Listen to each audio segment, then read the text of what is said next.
नमस्कार दोस्तों, मैं हूँ आपके साथ काजल। भोजपुरी फिल्म अभिनेता पवन सिंह ने चुनाव लड़ने का ऐलान कर दिया है। पवन सिंह ने खुद एक्स पर इसकी जानकारी दी है।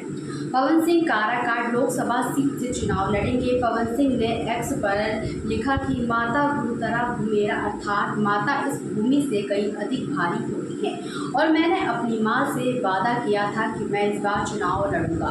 मैंने निश्चय किया है कि मैं 2024 का लोकसभा चुनाव काराकाट बिहार से लड़ूंगा।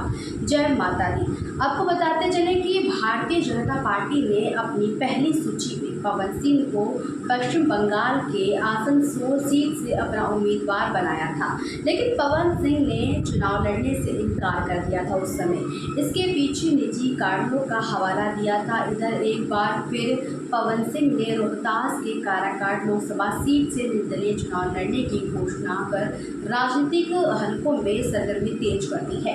बता दें कि एनडीए ने काराकाट से उपेंद्र कुशवाहा को चुनाव मैदान में उतारा है, जबकि महागठबंधन से माले के उम्मीदवार राजाराम चुनाव मैदान में हैं। पवन सिंह के पूर्व में आरा समेत अन्य जगहों से भी लड़ने की चर्चा हुई थी। बीते दिनों पवन सिंह का एक वीडियो खूब वायरल हुआ, जिसमें वे कह रहे थे कि चुनाव तो वे लड़ेंगे, लेकिन कब, कहां, कैसे और किस पार्टी से लड़ना, ये बात की बात है।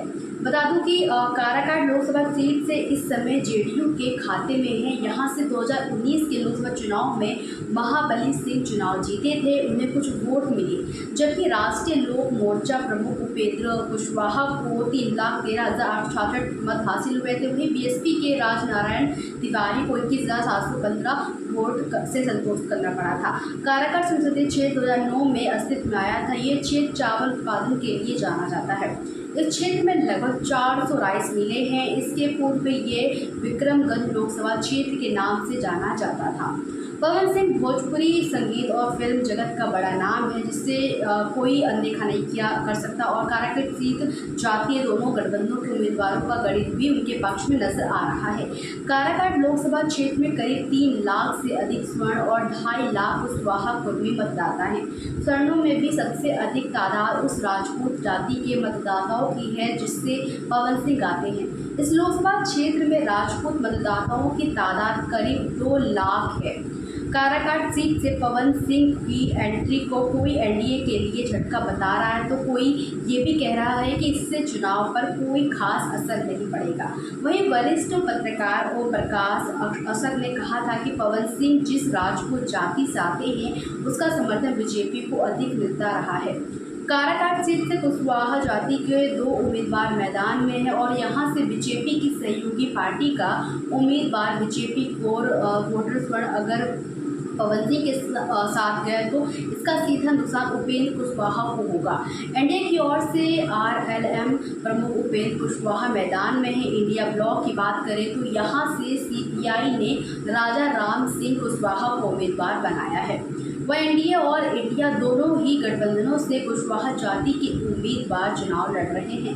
कुशवाहा समाज के 2 उम्मीदवारों की लड़ाई में स्वर्ण और गैर कोयली ओबीसी के साथ ही दलित और महादलित वोटर्स की भूमिका निर्णायक होगी।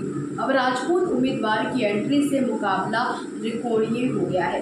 बिहार की कुल आबादी में स्वर्ण जातियों की भागीदारी 15.52% है। लोकनीति CSDS के मुताबिक 2019 के लोकसभा चुनाव में 65% स्वर्णों ने एनडीए को वोट दिया था। 2020 के लिए बिहार चुनाव में एनडीए को 54% स्वर्ण वोट मिले थे। बिहार के चुनाव में जाति एक बड़ा फैक्टर साबित होती रही है और ऐसा हुआ तो एनडीए या इंडिया दोनों के गठबंधनों के लिए इस सीट पर लड़ाई कड़ी हो जाएगी। पवन सिंह फैन तादाद जाति वर्ग में और उन्हें इस वोट वर्ग से भी समर्थन मिलने की उम्मीद है। सियासत और सितारों का पुराना नाता रहा है। भोजपुरी जगत के मनोज सिंह तिवारी, दिनेश लाल यादव, निरहुआ, रवि किशन जैसे सितारे संसद में हैं, लेकिन पवन के मामले में हालात अलग हैं। इन तीनों सितारों ने चुनावी जंग जीती तो बीजेपी का सिंबल था, कैडर था। मनोज तिवारी, सपा, रवि किशन को कांग्रेस के टिकट पर चुनाव लड़कर हार का भी सामना करना पड़ा था।